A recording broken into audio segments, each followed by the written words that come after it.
Hello everyone, জয় নিতাই, রাধে রাধে, হরে কৃষ্ণ, জয় শ্রীরাম, জয় জগন্নাথ, জয় শ্রী মহাপ্রভুর জয়।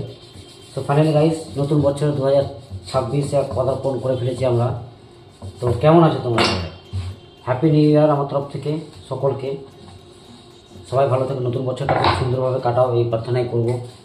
আর finally কাজ তো করতে হবে, কর্ম থেকে বিরতি হওয়া যাবে না। তো ফাইনালি আজকে আমার মেনু হচ্ছে শাক ভাজা করব আর বাঁধাকপি আলুর সবজি। এরকম বাঁধাকপি আছে, বাঁধাকপি আলু দিয়ে মটরশুঁটি দিয়ে ভালো করে, এরকম মটরশুঁটি কলা এনেছি, এই দিয়ে ভালো করে সবজি বানাবো একটা, আর রুই মাছের ঝোল বানাবো সর্ষে বাটা। সো গাইস, আজকে দুপুরে মেনু বলে দিলাম, আর চাটনি পাঁপড় তো থাকছেই। যারা যারা নতুন বছর আমার কাছে কুটুম করতে চায় চলে এসো, আর খুব সুন্দরভাবে নিজের নিজের কাজে যুক্ত থেকো এবং নতুন বছরটা খুব সুন্দরভাবে এনজয় করো, এটাই বলবো। ভালো থাকো সবাই। চলো আজকে আমি কাজে লেগে পড়লাম, পারলে তোমরাও লেগে পড়ো নিজের নিজের কাজে, সবাই